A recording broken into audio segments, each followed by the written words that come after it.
In today's video, I'm going to show you how to make Romanian cord. Now, the Romanian cord, or this type of crochet braid, has a lot of applications.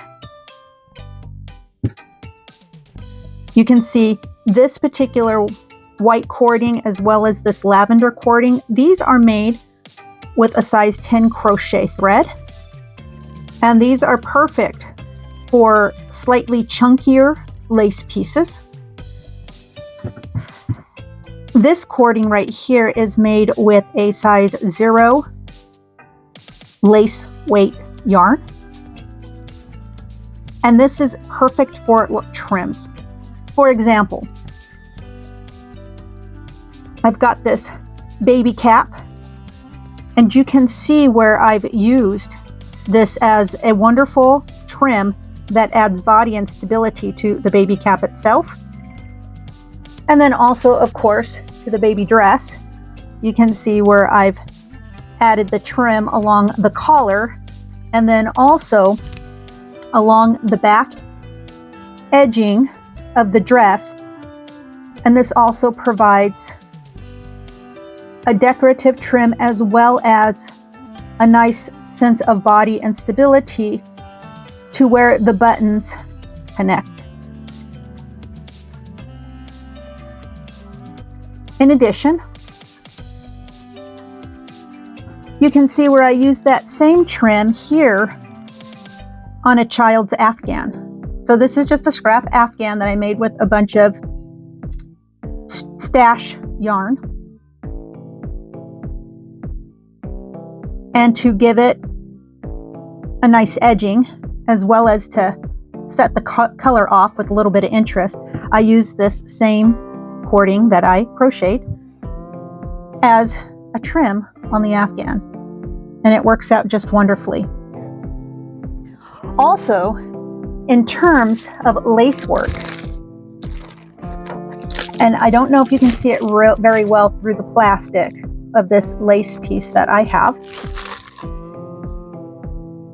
but you can see where I used a size 30 crochet thread to make the same Romanian cord.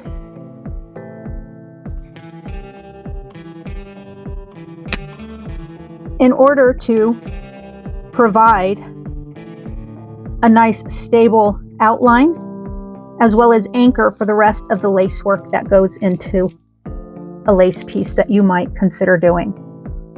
Welcome to Weaving Weird Studio. My name is Sig, and this is where you and I create a little magic with every knot.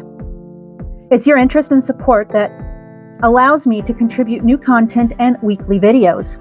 Help us all grow together by tapping that subscribe bar, notification bell, and like buttons. I look forward to your comments and always value your feedback. Now let's get started. Today's demonstration, I thought I would like to use a size 18 nylon thread by Red Heart. And for this particular thread, it tells me I need to use a size G, but I'm actually going to use a size F hook. And first I'm going to begin by making 3 chains. It's going to be 1, 2, and 3. Next, I'm going to insert my hook back into that very first chain that I made. I'm going to yarn over. I'm going to pull my hook through. And now I'm going to have 2 loops on my hook. I'm going to yarn over again, and I'm going to pull that yarn through.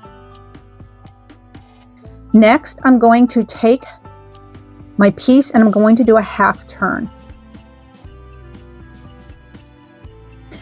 And when I make this half turn, right here on this part of my work, this yarn, this bar right here, is what I'm going to pay attention to. And so what I'm going to do is I'm going to take my hook and I'm going to insert it into that bar. And then I'm going to yarn over, I'm going to pull that yarn through, I'm going to have 2 loops on my hook. Let me yarn over again, and then I'm going to pull that yarn all the way through both those hooks. And then I'm going to turn my work half a turn.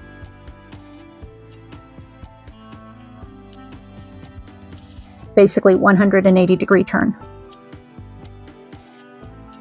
Now you're going to see 2 bars that kind of go over the top part or the side aspect of your cording. So I'm going to take my hook and I'm going to insert it in both of those bars. I'm going to yarn over, I'm going to pull my hook through. I'm going to have 2 loops on my hook. I'm going to yarn over, I'm going to pull that yarn through again. And then I'm going to do my 180-degree turn once again. And then again, I got those 2 bars across the side upper portion of my cord. So I'm going to take my hook and I'm going to insert it under both of those bars. I'm going to yarn over, I'm going to pull that through, and then I'm going to yarn over and I'm going to pull that yarn through again. And then I'm going to make my 180-degree turn. And I turn my piece away from me. Again, those 2 bars that go over the top side of this cording. Insert my hook, yarn over and pull that yarn through. I yarn over again and pull that yarn through once again, and then turn my work. So when you begin, you start with just inserting the hook into that single bar, and then every consecutive part of the process after that, every time you turn and you go to insert your hook into the top bar, you're going to insert it through 2 top bars. So the first time around, it just shows you 1 bar to insert your hook through, and then every time after that, you'll be doing 2 bars for which you will insert your hook under. And that's really all there is to it. At first, it seems a little tricky, but once you've done it a few times, it becomes really simple. It becomes quite automatic.